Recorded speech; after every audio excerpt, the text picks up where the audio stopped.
দিনরাপুর সাথে কথা হচ্ছিল এই প্রোগ্রামটি নিয়ে, তখন আপু বলার সাথে সাথে কিন্তু আমি খুবই আপত্তি তুলি যে আমি কি কেন বক্তব্য দিব এখানে।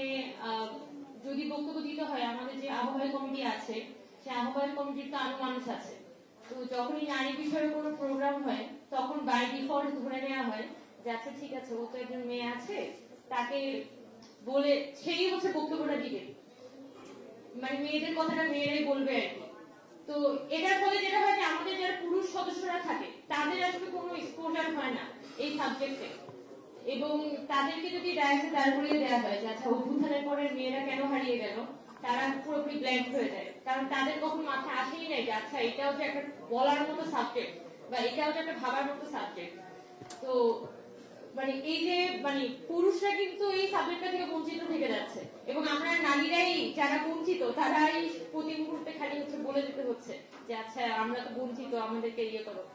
তো সবকিছু মিলে এটার এই আয়োজনগুলো, নারী সংক্রান্ত আয়োজনগুলো যেখানে নারী পুরুষ সকলের জন্য হওয়া দরকার ছিল, মানে সমাজের স্বাভাবিক ধারাতেই বা রাজনীতির স্বাভাবিক ধারাতেই নারী বিষয়ক আয়োজনগুলো শুধুমাত্র নারীদের কনসার্ন করে হয়, শুধুমাত্র নারীরাই সেখানে অংশগ্রহণ করে, নারীরাই বক্তব্য রাখে, এবং নারীরাই হচ্ছে যে যেন এই টপিক গুলার একমাত্র হিস্সা দেয়। মানে এখানে এটার সাথে পুরুষের আসলে কোনো সংযোগ নাই, এমন ভাবে সোসাইটির কাছে জিনিসটা উপস্থাপন করার অনেক ধরনের চেষ্টা, এবং রাজনৈতিক ভাবে এই চেষ্টাটা হয়। গত 5 আগস্ট পরবর্তী সময়ে এখানে কিন্তু আমরা মেয়েরা যখন নিজেদের মধ্যে কথা বলতাম, এখানে অদিতি আছে, আমরা যখন কথা বলতাম তখন কিন্তু আমাদের মধ্যে কানাঘুষাটা ছিল যে মেয়েদেরকে আসলে নানান ভাবে সাইড করে ফেলা হচ্ছে, কিন্তু আমরা কখনো সেগুলো পাবলিকলি বলি না। কারণ অভ্যুত্থান পরবর্তী সময়ে আমাদের ওভারঅল বাংলাদেশ যে ধরনের একটা ক্রাইসিসে পড়েছিল, ভয়াবহ আনস্টেবল একটা দেশ, এখানে সবাই নিজের নিজের দাবি দাওয়া নিয়ে রাস্তায় হাজির হচ্ছে, সেখানে আমরা মেয়েরা আলাদা করে কখনোই আমরা এখানে নিজের হিস্সা বা কখনোই না আমার হকটা দিতে হবে এই সেন্স থেকে আমরা কখনো কিন্তু হাজির হইনি। অভ্যুত্থান পরবর্তী সময়ে নারীরা যে অভ্যুত্থান পরবর্তী সময়ে হারিয়ে গেছে, এই আলোচনাটা কিন্তু সামনে এসেছে নভেম্বর মাসের পরে, প্রায় নভেম্বরের মাঝামাঝি বা শেষ দিকে। এটা থেকেই বোঝা যায় যে নারীরা আসলে কি ধরনের কনসিডারেট।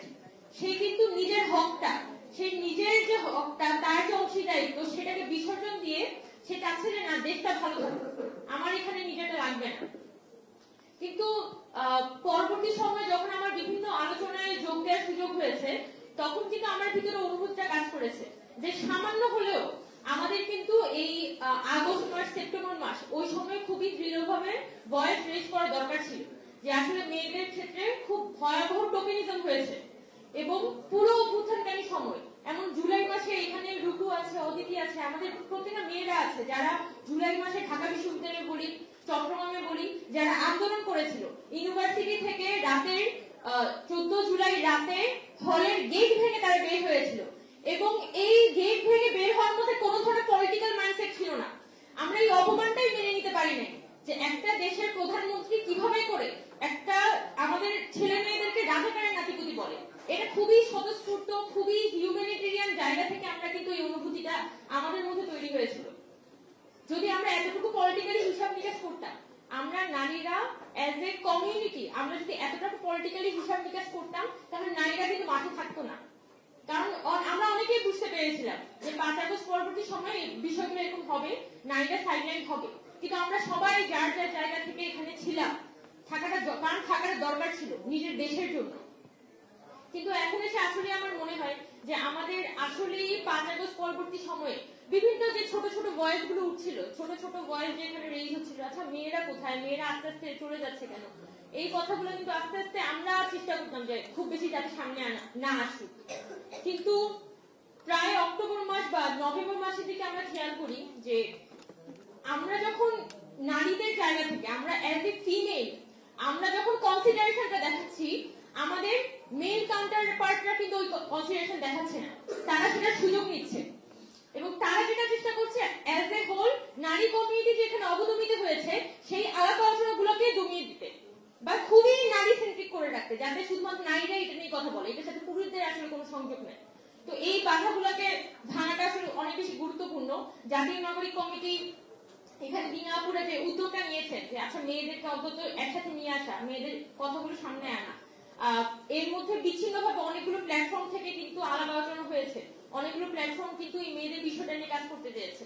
কিন্তু আমাদের যেটা প্রাথমিক আলাপ, আমরা যেটা একদমই ভিতর থেকে ফিল করি যে পদ পদবি এইগুলাকে আসলে নারীকে সিগনিফাই করা, এটা হচ্ছে একটা ডিফারেন্ট ব্যাপার। কিন্তু আমি যখন মিছিলে যাচ্ছি, আমি যখন একজন পুরুষের সাথে একটা টেবিলে বসে কথা বলছি, আমি যখন একটা মিটিং রুমে বসে মিটিং করছি, ওই মিটিং এ আমাকে একটা মানুষ হিসেবে সম্মানিত করা হচ্ছে কিনা, এটা খুব গুরুত্বপূর্ণ, যেটা আমরা আমাদের পলিটিক্যাল ফিল্ডে দেখি না। প্রত্যেকটা মুহূর্তে আমার এতবার অনুভব হয়েছে, আমি একটা মানুষ, মানে আমি সারা জীবন হয়তো পড়াশোনা করেছি, ভালো স্কুল কলেজে পড়েছি, সবসময় নিজের মেরিটোক্রেসির ভিত্তিতেই কিন্তু উঠে এসেছি। পরবর্তী ঢাকা ইউনিভার্সিটিতে এসেছি, এখানে বায়োকেমিস্ট্রি পড়েছি। কখনোই আমার কাছে মনে হয়নি যে আমার কাছে কখনো ওমেন কার্ড আমার খেলতে হবে, কারণ আমার মনে হচ্ছে আমার অতটুকু যোগ্যতা, অতটুকু মেধা আল্লাহ তাআলা আমাকে দিয়েছে যে আমি নিজের মানুষ হিসেবে আমি অনেক দূর পর্যন্ত যেতে পারবো।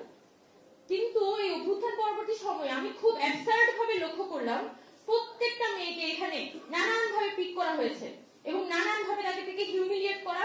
আচ্ছা মেয়ে তো সেই হিসেবে সামনে চলে আসছে, বা মেয়ে তো তার অতটুকু যোগ্যতা নাই, তাকে কোটায় চলে আসছে, এইভাবে প্রতিদিনটাকে হিউমিলিয়েশনের মধ্যে ফেলা। এবং অভ্যুত্থান পরবর্তী সময়ে যখন নুসরাতকে একদমই টার্গেট করে হিউমিলিয়েট করা হয়েছিল, তখন কিন্তু আমি বলতে বাধ্য হই যে গভর্নমেন্টের পক্ষ থেকে কিন্তু একটা স্টেটমেন্ট কোনো দেওয়া হয়নি, এবং ওই নুসরাতের হিউমিলিয়েশনটা ব্যক্তি নুসরাতের হিউমিলিয়েশন ছিল না, এটা কিন্তু এজ এ হোল নারী কমিউনিটিকে হিউমিলিয়েট করার জন্য ব্যবহৃত হয়েছিল। কিন্তু আমরা সরকারের কাছে কিন্তু তখন বলেছিলাম যে আপনারা অ্যাটলিস্ট একটা বিবৃতি দেন, যেহেতু এখানে ফেসবুক বলি বা আমাদের সোশ্যাল মিডিয়া গুলো বলি, এগুলো কিন্তু অনেক বেশি আওয়ামী স্পন্সর, মানে আওয়ামী লীগের একটা বিশাল বোর্ড বানিয়ে এখানে কাজ করে, এবং তারা একদম টার্গেট করে এই যে নারী কমিউনিটিরা আছে তাদেরকে নানান ভাবে সাইডলাইন করে ফেলার চেষ্টা করছে, বা তাদেরকে নানান ভাবে হিউমিলিয়েট করার চেষ্টা করছে। সেই জায়গা থেকে আমাদের গভর্নমেন্টের তো একটা সাপোর্ট দরকার। কিন্তু আমরা সেখানে দেখলাম যে সরকারের পক্ষ থেকে আমরা আসলে সেই ধরনের কোনো রেসপন্স পাইনি। এবং একদম শুরুতে যদি অ্যাটলিস্ট আমাদের চিফ অ্যাডভাইজার বলি বা আমাদের তথ্য মন্ত্রণালয় বলি, যে কোনো একটা সরকারের পক্ষ থেকে যদি একটা অন্তত স্টেটমেন্ট দেওয়া হয় হতো যে আমাদের নারীদের উপরে যদি কোনো ধরনের হ্যারাসমেন্ট আসে বা এই ধরনের অনলাইন অফলাইন স্পিয়ারে যদি হ্যারাসমেন্ট হয়, আমরা সেটাকে টলারেট করবো না, তাহলে এটা কিন্তু সামাজিক মূল্য অনেক বেশি হতো।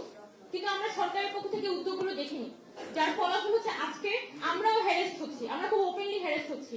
রাস্তায় একটা র্যান্ডম মেয়ে সে হেঁটে যাচ্ছে, যে হয়তো অভ্যুত্থানের সময় খুব ভালো ভূমিকা রেখেছিল, তাকে ভিডিও করে করে তার রিলস প্রকাশ করা হচ্ছে। আমি একটা রাস্তায় হেঁটে যাওয়ার সময় আমার ভয় থাকতে হয় যে আমার ওনারা ঠিক আছে নাকি, আমি হাঁটা চলাটা ঠিক আছে নাকি। এটা কেন হবে? আমি কি রাস্তায় হেঁটে যাওয়ার সময়, এটা তো আমার একটা পার্সোনাল লাইফ আছে, প্রতিটা মুহূর্তে কেন আমার ভয়ে থাকতে হবে যে না কেউ আমাকে ভিডিও করছে কিনা, কেউ ছবি তুলে যাচ্ছে কিনা, আমি কোন জায়গায় গিয়ে বসলাম এটা নজর রাখছে কিনা। এই যে মানুষকে প্রতি মুহূর্তে একটা হিউমিলিয়েট করার মনোমানসিকতা, এটা আমি নারী না হলে আমার সাথে হইতো না। তো সেই জায়গা থেকে আজকে অনেক কথা হয়তো আমাদের সবারই বলার আছে, আপুরা যখন কথা বলছেন সবাই কিন্তু বলছিলেন, এবং আমরা যখন এই যে আমাদের নারী হিসেবে যে বঞ্চনার শিকার, এই কথাগুলো যখন বলি, আমরা কোনো পলিটিক্যাল পারপাস থেকে বলি না, আমাদের পুরো এটা থাকে, আমাদের ভিতরে যে অনুভূতিটা এটা বলার একটা জায়গা হলেও থাকুক, কারণ প্রতি মুহূর্তেই তো আসলে ঘটনাগুলো ঘটে, এটা কোথাও না কোথাও রিলিজ করতে হয়। তো হয়তো আজকে আমরা এই প্ল্যাটফর্মে এসে আমরা যারা মেয়েরা আছি তারা কিন্তু নিজেদেরকে কিছুটা রিলিজ করার একটা সুযোগ পাচ্ছি, এটাই। তো আমি আশা করি যে জাতীয় নাগরিক কমিটি আছে এখানে, তারা এখানে তাদের নারী সেল তারাই আয়োজনগুলো কন্টিনিউ করবে, এবং আমরা বৈষম্যবিরোধী ছাত্র আন্দোলনের পক্ষ থেকে আমাদের একটা নারী সেল গঠিত হচ্ছে। এছাড়া আমরা বৈষম্যবিরোধী ছাত্র আন্দোলনের পক্ষ থেকে খুব শীঘ্রই নারীদের নিয়ে খুব বড় একটা প্রোগ্রাম আয়োজন করব, এটা আমরা নিজেদের মধ্যে আলাপ করছিলাম। তো আশা করি যে এখানে আমরা যারা অন্তত বৈষম্যবিরোধী ছাত্র আন্দোলনের সাথে যে নারীরা যুক্ত আছি, তারা খুব অ্যাক্টিভলি একসাথে থেকে আমরা মেয়েদেরকে কমিউনিটি আকারে তুলে নিয়ে আসার ব্যাপারে কাজ করব। ধন্যবাদ সবাইকে।